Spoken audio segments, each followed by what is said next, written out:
Good afternoon and welcome to this episode of Norfolk Community Forum. My name is Kevin Kalkut. I am the chair of the Select Board, and I am joined today by our Town Administrator, Blythe Robinson. Blythe, how are you doing today? I'm great. Kevin, how are you? Fantastic, thank you. So in Norfolk Community Forum, we bring to you a summary of all of the fun and exciting things going on in town so that you don't have to spend hours and hours of reviewing town meetings.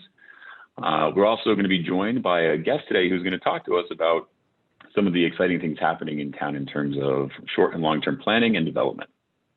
So to kick us off, we'll start with the hot items in front of us today. And the first one that we have, Blythe, is a recap of our police station presentation and the next steps on our fire station. Thanks. So in mid-December, I think it was the 17th, we had a presentation to the town by Zoom of a recap of the police station project. We hoped this was the final chapter in this project to give everybody a good overview of the history, what went well, what didn't go so well, what we've learned from it, what dollars we have left to move the fire station forward and the next steps to do so. So I'd encourage everybody to take a look at that segment on NCTV if they haven't had a chance to watch it. I haven't had a lot of feedback on it, but I think it's been generally positive, that people appreciated understanding it, even if there's still a little frustration that there's not as much money left as we need for the fire station. But I think overall it went well. And out of that came the next steps of moving ahead with the fire station with the $3.3 million that we do have left. We've taken a slightly different tact with this project than perhaps others, which was to develop a charge to a committee to clearly outline the requirements of the type of backgrounds we want to serve on the committee. It's essentially a job description for this group to follow to make sure that we put in place the steps to keep it on track from various perspectives and keep the community well informed about what's happening every step of the way to a successful completion. So as you know, the board approved that charge this week at the meeting Tuesday night. And the next steps for now will be to start to advertise that and seek volunteers from the community to serve. We're really looking for people who've got experience and background in some specific disciplines that will bring us the various voices we need to have in developing a great project. So folks that've got background and perhaps professions in architecture and engineering, facilities management, legal background, financial background, all would be wonderful. It's a project that will probably take, honestly, a couple of years, but the next step is for the select board to approve and put people on that committee. It's a committee of 7. So we'll be advertising it on the website, Facebook, community page, all those sorts of things. And we would very much welcome folks who think they'd like to be a part of that to send in a resume and let us know, and we'll get right back to them. Thanks, Blythe. Yeah, I mean, I think it's really important to call out as well the amount of work that went into that police station presentation. So we really want to express our appreciation to you and to Matt and Todd and everybody else who had a hand in delivering that full and comprehensive outline to the community. The feedback I had received afterwards was overwhelmingly positive. I think, like you had said, although most people aren't thrilled about the outcome, I think everybody has a better understanding of how we got there and the kinds of things we're going to take into the next step of the fire station process, the learnings, and the things that we could do better. So moving past the police station and fire station, we've also been talking about street signs a lot lately, Blythe. We have. So I'm very well aware that the street signs that have been in Norfolk for about 20 years are much beloved. They're different, and that's a nice, unique thing about the community. But unfortunately, they don't meet the guidelines of the federal government or the state government in terms of how street signs are supposed to be installed and the specifics to do so. Our street signs are vertical. They're supposed to be horizontal. They're supposed to be a certain size and reflective so you can see them at night, and ours do not. So we've been talking about that and developing the information about what it would cost to change them and our plan to do so, and have brought that before the board. And the board, knowing that they're also, they are much beloved, has, asked a lot of great questions about that. And the current status of this topic is to reach out. We've reached out to the State Department of Transportation to gather their input on whether they would consider any other type of design rather than what has been in the a federal manual about these things for at least the last 15 years. So we're waiting to hear from them, and we hope to do so for the next meeting on February 2nd. If the decision by the board is to move forward, we need to pick the color of the signs. There's only 4 that you get to pick from: white, green, brown, and blue. And if this decision is to move forward with one of those colors, our plan is to move forward slowly and thoughtfully about this. We would start over a period of a few years, installing new signs as we have new streets, and signs that get broken, and then signs on streets that we're doing work on, and finally all of the signs over time. So that's a quick wrap up, and I suggest if people have thoughts on it or preferences on the color, let us know. Tune in on February 2nd. We will hopefully be taking it up and making a decision then. Yeah, absolutely. And I think it's worth noting too that we do appreciate the diligence of the DPW leadership team for catching the fact that we were off brand or off standard in terms of what the format of the signs was to look like, and bringing it before the board with the recommendation that would be able to be to the standard that was highlighted by DOT. We just ran into a clash of, people feeling very emotionally tied to those signs. I think that everybody on the board agreed that we like the uniqueness of the signs here in Norfolk. But unfortunately, the reason why we're unique is because everybody else has been following the standard. So I'm hoping that we're going to be able to find a great middle ground between aligning with the DOT to ensure that we have a sign in a format that does match their standards and is safe, while also being able to maintain some of that uniqueness. So we look forward to talking about that again on the 2nd. And requirements for next year, probably most importantly, because we rely on the state of Massachusetts for the major grants that they provide to communities, because those make up about 10% of our budget. So we do plan to put together the same draft budget book that was new last year and put that out, give it out to everyone, put it out on the website so people can read it at their leisure. And we haven't fully landed on what the select board's review process will be this year. Last year we had a full Saturday work session. That was a great opportunity to bring everybody up to speed, in person. It's one of the last in-person meetings that we had, to go over it. Now that that level of information is out there, we're probably going to attack it in a slightly different way. So I would just suggest to people that they keep their eye on our calendar of meetings for that. And also remind people that the advisory committee starts taking up the budget in February, March, and they're another great meeting platform to go to hear what they're thinking about, because it may be different than the select board as we go through the process. It's really hard to say at this point where budgets will go. I was listening to a meeting earlier today, and it seems like state tax revenue is doing a little better than people might have expected in the pandemic.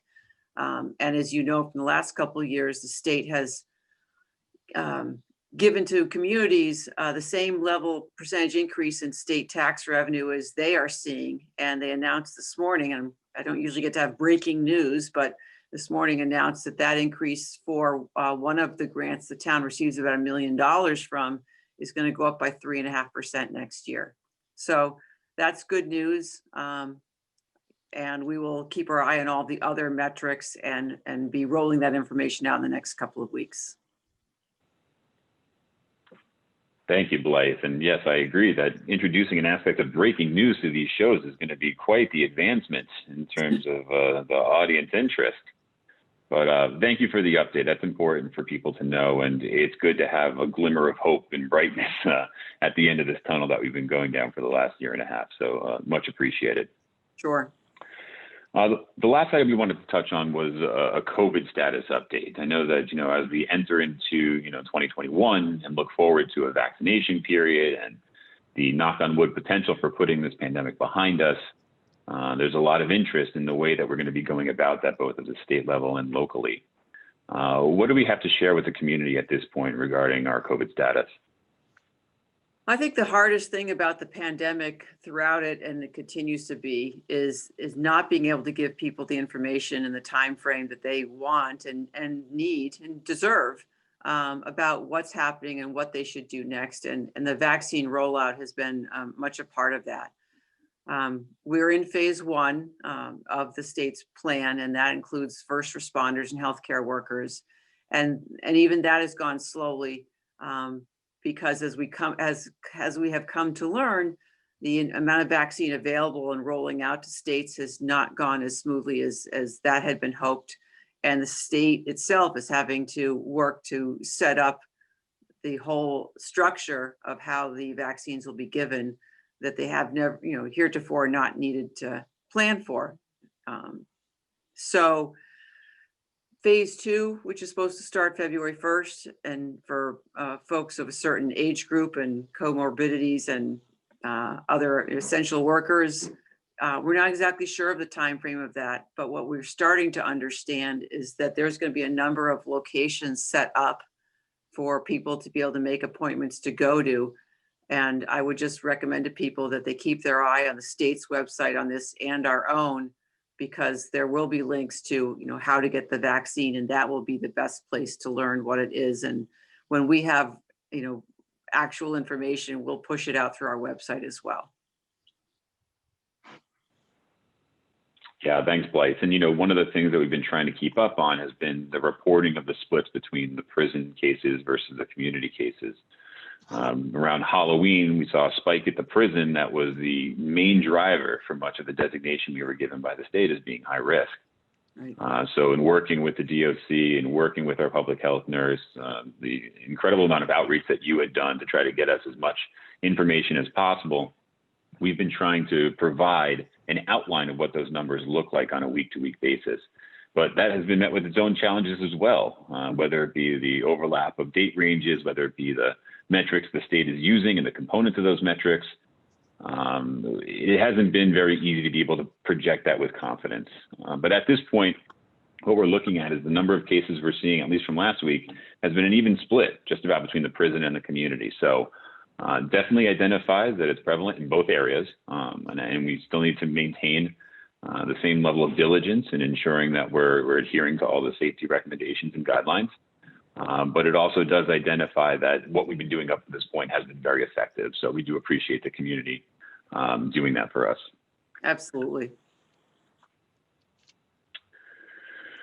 All right. Well, thank you very much, Blythe, for taking us through those items.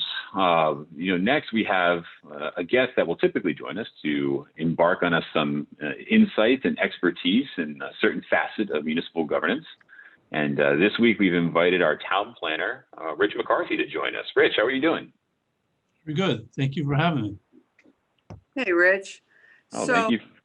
I'd like to start with the first question for you. I know what you do every day as a town planner, but I'll bet you some of our residents do not. So can you give us kind of a high level overview of the sorts of things that you're responsible for the town of Norfolk? Sure. So within the land use department is where I reside from a department standpoint. Within my department, it's the Board of Health, the Planning Board, Conservation Commission, and Zoning Board of Appeals. So my role is really to work with each one of those different boards on projects that come before them, providing professional support to them, and also at the same time looking at implementation of the long-term plans for the town, whether it's from the master plan, housing production plan, open space plan, et cetera, and act as a face within town hall to be able for the public to be able to learn more about what's going around them, pick up the phone, email, etc., and also work with them when there needs to be permits that they may need to do. It's so it's a little bit of a generalist in some respects that, and it's a collaborative effort because with this position, you need to work with the building department, DPW, conservation, board of health. So I have, it's a fun opportunity to be able to work and collaborate with across the board with different departments in the town on various projects. That's great. I also would love it if you could touch upon what you do in the realm of economic development or moving the community forward in projects that might improve our tax base overall, things like that. So the town had conducted economic development strategy a couple of years ago, which outlined some different avenues to pursue to help economic development. So in some instances, it may need to be zoning might not quite fit. That needs to be changed to help somebody with bringing development opportunities within the town. But also there's aspects of it may require grants, perhaps for infrastructure to help in that regard, as well as just through the permitting process, because oftentimes, it might be their first, foray with us relative to a permitting project. So, familiarize themselves with the permitting process, get a sense of, what the community board's needs are, what are the sensitive issues, et cetera. So to help kind of guide them through the process as part of the position responsibility. And then, like I said, then there's those long range projects, which, for example, one of them is working on within the B1 Center, which is Norfolk Town Center zoning. Well, Town Center as a whole, there was kind of an outline of some initiatives that we need to consider to pursue. So working on those right now with the planning board and the B1 committee. And I know we're touching on Southwood property shortly, which is another aspect of what I'll be working on. So it's not, just so people are aware, it's not as if I'm a broker for the town of Norfolk when it comes to develop. So that's not my responsibility or role. Now, granted, I work with, marketers and brokers and real estate agents, et cetera, but I'm not brokering different things per se. The town has set out what they want to see from use standpoint, and we try to pursue those. And there might be other uses or developments that someone might want to consider. And then my role would be to kind of interface with the planning board to talk about those things and see if it's a good fit for the town of Norfolk and how do we go about making that happen. So that's kind of an overview of how it will work at economic development wise. That's perfect. Thank you very much. Kevin? Sure. Yeah, thank you, Rich. Really appreciate that outline. One of the things that has been probably at the forefront of the community's attention throughout my 5 years of volunteering here in town has been 40B and how we've been able to manage through some of the development and submissions that have been put through related to this program. Can you talk a little bit about where the town currently stands in terms of affordable housing and what we have on the horizon? Sure. So as far as the percent affordable housing right now, the town is at 6%.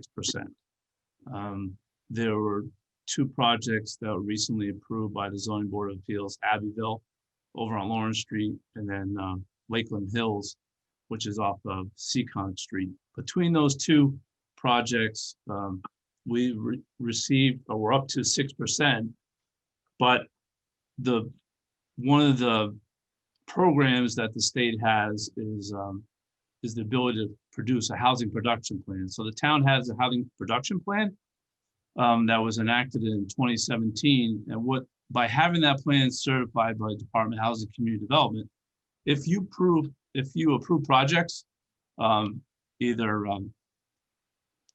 up to 5% projects, so 16 units for us, we get you 1 year safe harbor. 32 units or more would get us 2 years. So between those 2 projects, we're in safe harbor to September 23rd of 2022. So it gives you a temporary respite when it comes to 40B, which is equivalent as if we achieved 10%, whereby if somebody came in with a project that wasn't good for the town, the ZBA could outright dismiss it and deny it. They wouldn't have to entertain it. So it gives you credit as you get towards reaching the goal of 10% housing. So we are in that period right now in safe harbor, which is a very important goal. The town has been in safe harbor a couple of years ago, and then we came out of it because it was only for 1 year. It expired in 2018. We were out of it. So that's where we are as it relates to it. And going forward, I've been working with the Affordable Housing Trust and the Community Preservation Committee to appropriate some money to do a new plan. That way, so our old plan will expire in 2022. So what we want to do is produce a new plan, get that certified. And that way, when 2022 rolls around, we have the plan certified. And depending upon where we sit at that period of time, if there are other 40B projects, we may be able to get back into safe harbor, or maybe it's a situation where we end up, maybe finding something that gets us even closer to 10%. So and one thing. Perfect. And the one thing I'll go just ahead, go right ahead. Go ahead. Unfortunately, in one sense, we've made good accomplishments, but they're going to do a new census. Well, the 2020 census will establish a new benchmark. So what's going to end up happening at that point, we're going to drop down a little bit on real numbers, but because we're in safe harbor, we're still up at 6%. So we'll talk, as we go forward, we can talk more about that. But so I think after 5 years of working together, Rich, you started reading my mind. That was exactly going to be my question, that with the upcoming census. Probably on the order of maybe 200 more units. Wow. Yeah, because just for comparison purposes, there has been since 2010, there was 490 dwelling units that were constructed from 2010 to 2019. And some of those do include are multifamily if there's like two families and such. But so there's a fair amount of new construction over that last decade. So that's within that number. There are some affordables, but that's going to raise the denominator, and hence we're going to be down for a little bit. But again, we have the housing production plan that we're going to move forward with, and then we are in safe harbor. So we're actually, it's not all bad news. Okay, so there is some good. No, I think the proactive steps are fantastic. I mean, we're able to get ahead of this thing and not play as a reactive game as we may have been in the past. So thank you for your efforts associated with that. It's greatly appreciated. And so kind of along that theme, Rich, there's some legislation at the state level because that will provide some guidance, some assistance in that area, I think. Could you tell us a little bit about that? Because I know it's a priority of the state to increase the amount of affordable housing available to everyone.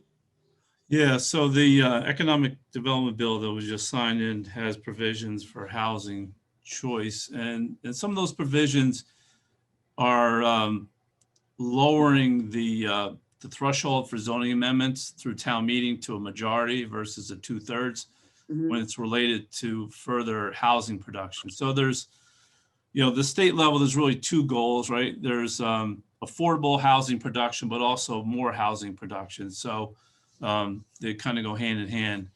And so, for example, if you're increasing density, that could be a majority vote when it comes to housing production. We have an open space development bylaw, but if we were, say, for example, wanted to change it to by right now, it's special permit, it may be a simple majority vote to do that. And there are some companions to that whereby if towns are looking to change parking requirements related to housing, again, it would be a majority, go down to a majority vote. But one aspect of the bill, which is really very important for, particularly for Norfolk, is related to housing production around the MBTA commuter rail station. So one of those components, so the piece of that legislation is high density housing within a half-mile radius of a commuter rail station of reasonable size. So I can't tell you at the moment how big reasonable size is. That's one of the things that we'll need to explore a little bit more. But the minimum density is 15 units per acre. So if you just think about it in terms of what our zoning is presently, that's a much, much higher density. You know, when it comes to single family zoning, 30,000 is the smallest lot. So you're only talking essentially 1.2%, right? 1.2 lots. Now what is coming along with that is some of the grants and the programs that are out there. You're going to need to meet this requirement to then go forward. So for example, the town received the MassWorks grant to do the causeway over on Lawrence Street. Well, rolling forward, that grant money is going to be tied to this density. There's also housing choice grants, some other local capital fund grants. So really the connection is in the grant perspective of when it comes to this newer requirement. So Sure. We'll be studying all those things and thinking about when to bring them to town meeting and whether they're right for Norfolk. So thank you. Kevin? You're welcome.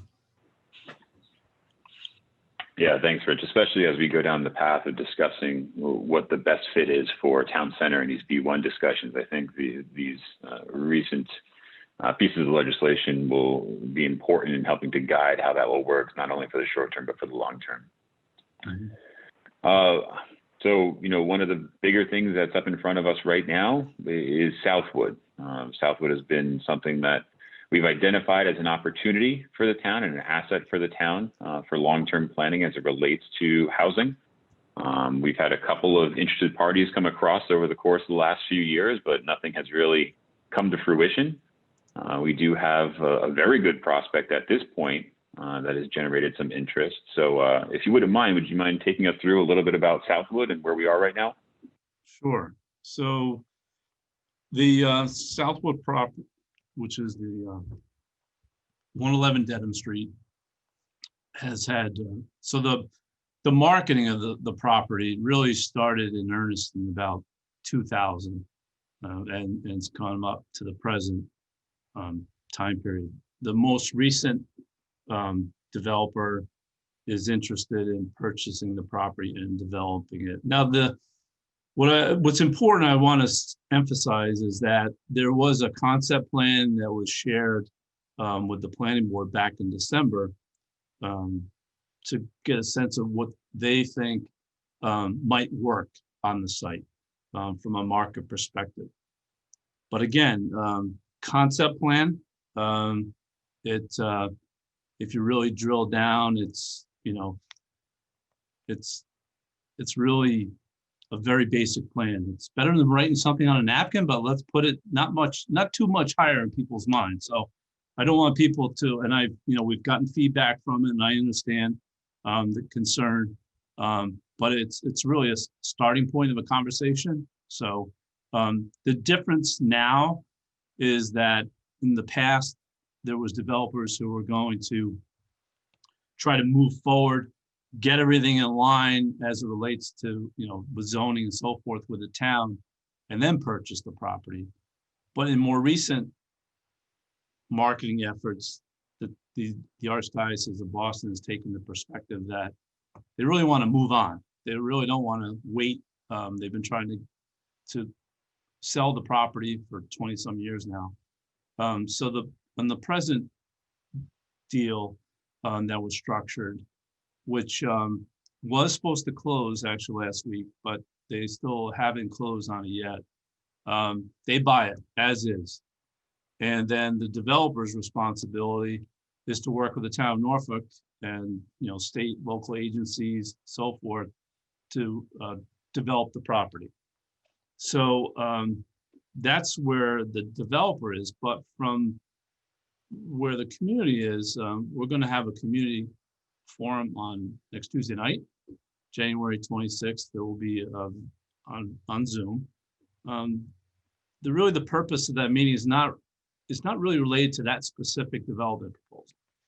Really, it's more to talk about the property as it relates to the overall commercial property within the town of Norfolk, potential opportunity for some tax revenue, the challenges with the site, trying to develop it. It is a contaminated site.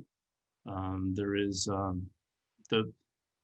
the way the property is presently, as far as contamination goes, the new property owner is going to have to step in the shoes to do the cleanup for the property.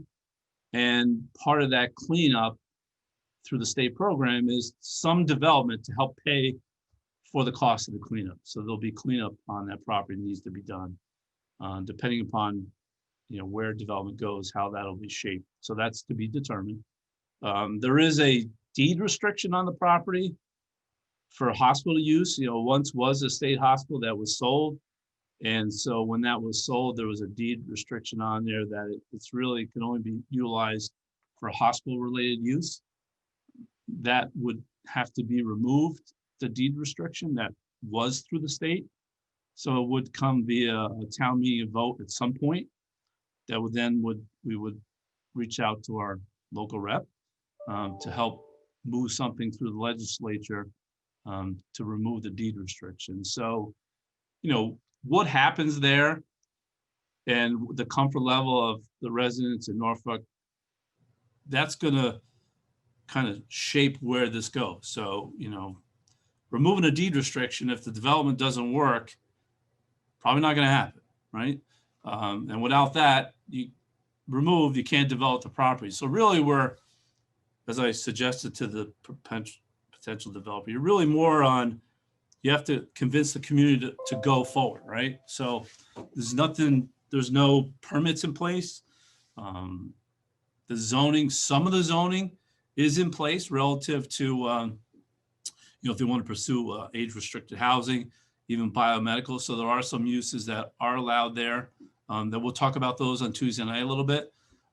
But that concept plan, which included warehouse, that's not allowed there in the district. So, in order for that to happen, they'd have to convince town meeting to change the zoning, which in that particular case, that one would be, that's a 2/3 vote. So 66% of the people voting members. So that's a significant, I'll call it safeguard from the town's residents' point of view. From the developer, it's probably a hurdle that they're going to have to try to manage. So that I just want, and it's going to take some time too. So this isn't, it's not by any means, as I read through the comments, it's not a done deal per se. What happened there? We're really at step one. Thanks, Rich. And I think you touched on a really great point there. I think, as a community, we've been faced with this overlying shadow of 40B, where we have to work with this fear that there is going to be something potentially jammed down our throats, for lack of a better term, because they have the ability, if their project meets certain standards, to be able to circumvent local zoning. So the town doesn't have a whole lot of leverage. So with that mentality in the back of our minds, I can understand the perception of the community that, okay, we have another developer who wants to do something big. There's the potential that we're not going to be able to have the leverage to be able to shape it into a project that works best for us.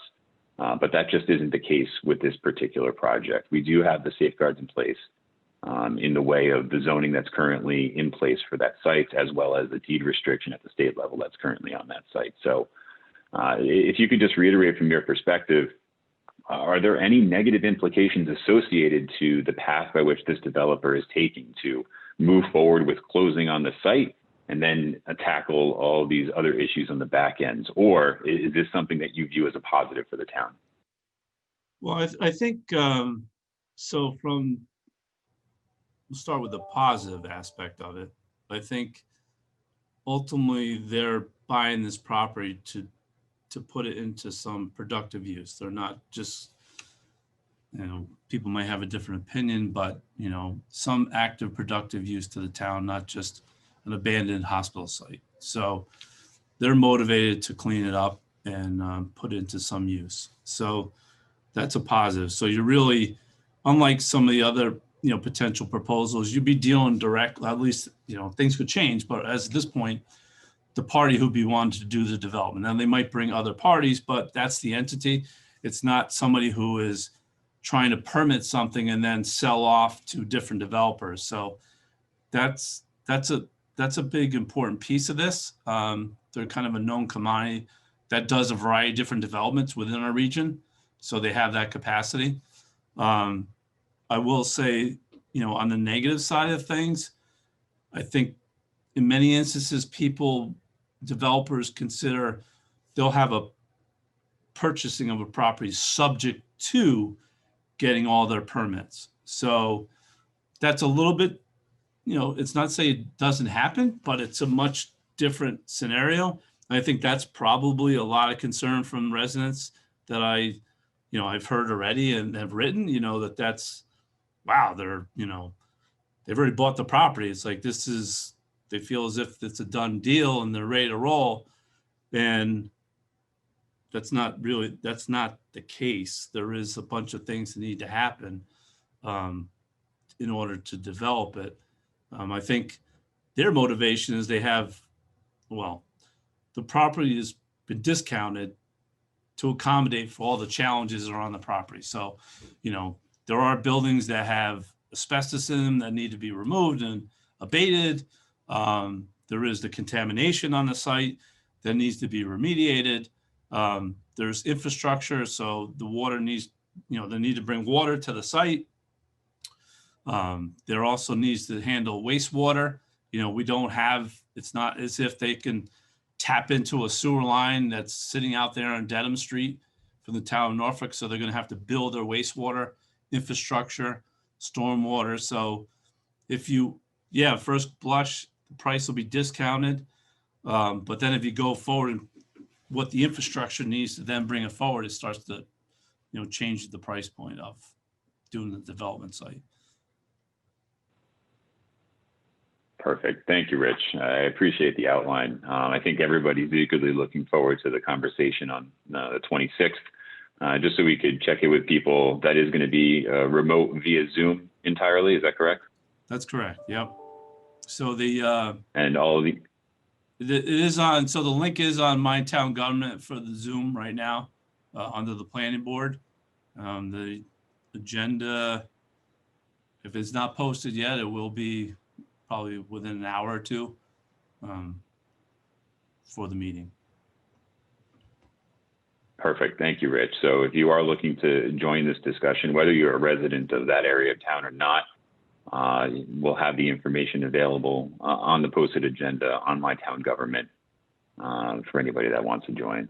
So thank you, Rich, so much again. I really do appreciate you going through that. We look forward to Tuesday. Blythe, did you have anything else for Rich before we move on? No, I think that was an excellent overview. Thank you.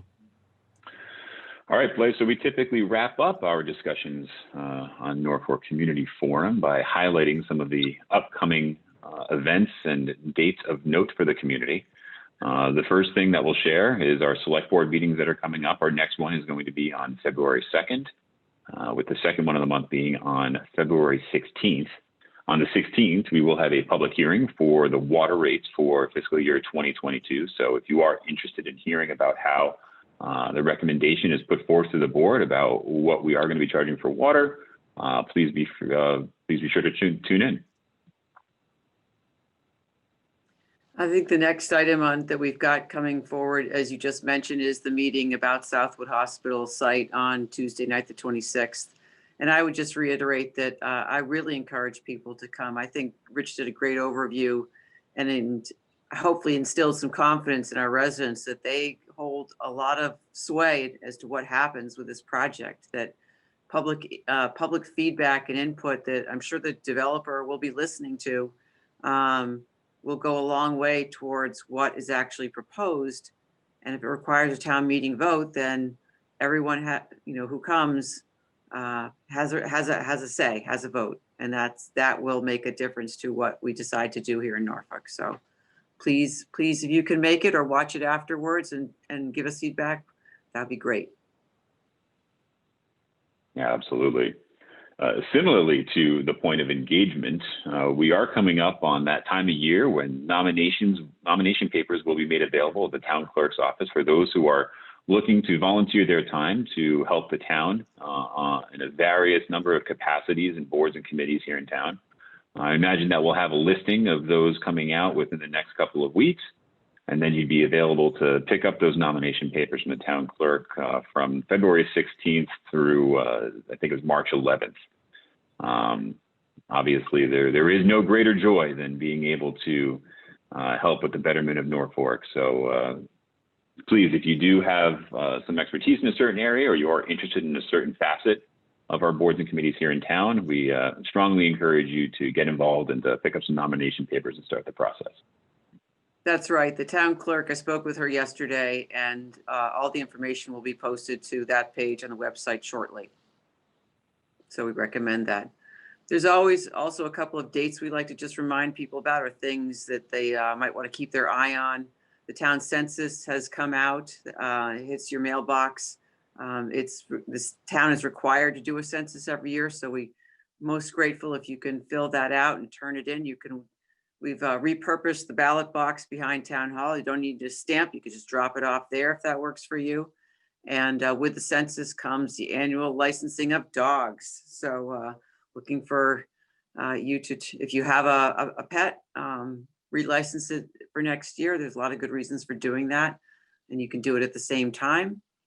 And then we're already planning for the annual town meeting, which happens on May 11th, or it's supposed to happen, but we'll keep an eye on that date too, given the pandemic. But nevertheless, the warrant is open. There's a posting on our website about that.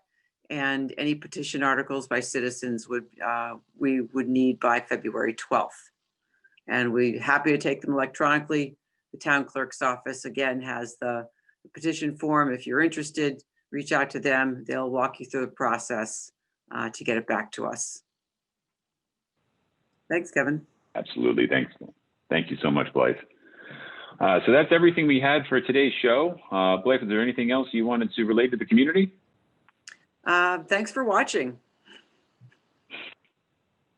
Yes, it is always good to have the efforts that go into putting these together be validated by the number of views we get on YouTube, even though I know that most of them are probably us watching ourselves stumble over words or make mistakes. But nevertheless, we are happy to provide this outlet and summary of information that we view as pretty important for the community in this condensed and easily consumable format. So we do thank everybody for watching.